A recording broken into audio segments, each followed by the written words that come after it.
Hollywood Hernandez live for LP on the Scene, and tonight we are at the Dallas Black Dance Theater at their big rehearsal hall where they get ready for a big show called Displaced yet Rebirthed. It's an homage to the 14 years since Hurricane Katrina, and of course since it's Mardi Gras time, we're going to get in a real New Orleans kind of flavor here.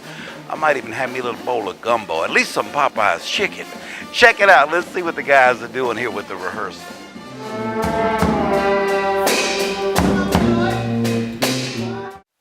Hollywood Hernandez live for LP on the Scene. We're at the Dallas Black Dance Theater. The rehearsal tonight for a big presentation, and I have the choreographer here with me, Miss Michelle Gibson. How you doing? I'm good. Now, you're a transplant from New Orleans, right? Yes, I am a transplant. That word kind of gets me a little bit. But yes, I did manage to make it through. Let's be real. You a refugee, right? 504, yes, exactly. Refugee, yeah. All right, now, I'm a big sports fan. We just saw the rehearsal tonight. So if you're the head coach and that was your team, talk about the preparedness of your team. Are they ready to go? I think this has been an amazing, the team has been through an amazing journey in learning, exploring a different type of movement that is not so codified, but it's a part of people. It's how people live. And so the company, we've been able to composition the work, break it down, answering questions of what, why, how, as it pertains to Katrina and what we went through as New Orleanians, and also as it relates to the rebirth, going through something and making it through and still being able to stand today. So my team has gone through a transition of learning the culture, but also seeing how they fit inside of this idea of what New Orleans history is. And I guess that's something we should explain. The show is about a rebirth of New Orleans. It's just watching the rehearsal, it was just moving. The way you did it, and the dance movement and all the effects, and of course the brass band. Girl, you did it. You did your thing.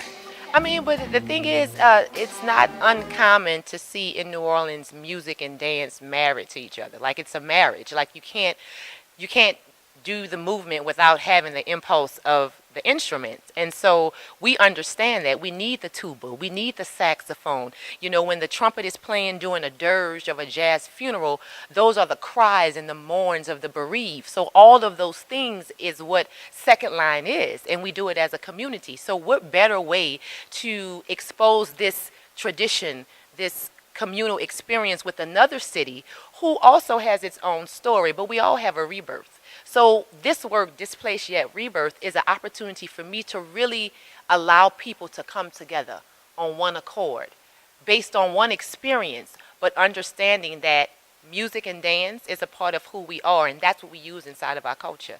Talk a little bit about New Orleans and the influence that it has on the world. We can be here all day on that one. Well, give me a short version.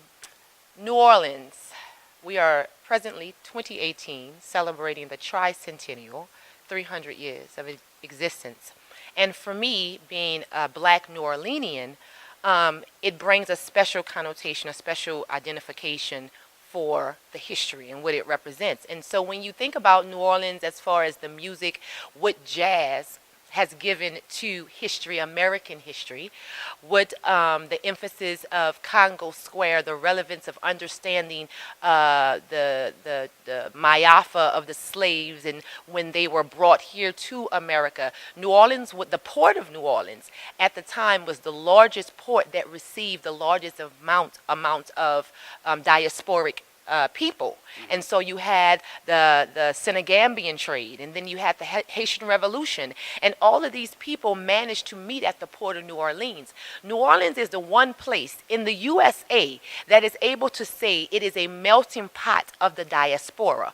When I use the word diaspora, it's relevant to what Africa is, the representation of Mother Africa. So New Orleans is a fusion of, you will find Senegambian blood, Haitian.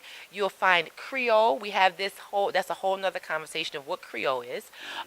We have Patois, which is a mixture of French and African. You have the indigenous people. That's a whole nother conversation. The Black Mardi Gras Indians, what that is. So New Orleans is a hub with a huge diversity of ethnicities based around the diaspora. So we're special. That makes us very special. Well, you do a great job of relating that to the dancers, and I have one more question. I'm asking this. I'm asking this for a friend. Do you have to like be born to know how to dance, or could you person be taught? Listen, being a trained dancer, before I was trained, I knew how music made me feel, and I responded like that. As a people, we respond to music. Culture. Inside of culture, that's a part of our language. We may not speak the same language, right? Right. Say if I speak Wolof, which is a West African language, and you speak, what language do you speak? Spanish. Right? Two different languages. Sí. But if we put the music on, the beat, right? All right. We're going to work on this, okay? Yeah, you see, right. so you understand what I'm saying, right? All right, It connects us. So you don't have to be a dancer to dance. All right, It's Michelle, an impulse. thank you. Thank You're you so welcome. much. You really inspired me tonight with this performance. Hollywood for LP on the scene. Show me one more time now. Oh, you want on the second? All right, so long. Okay. That's it. Move them feet. All right.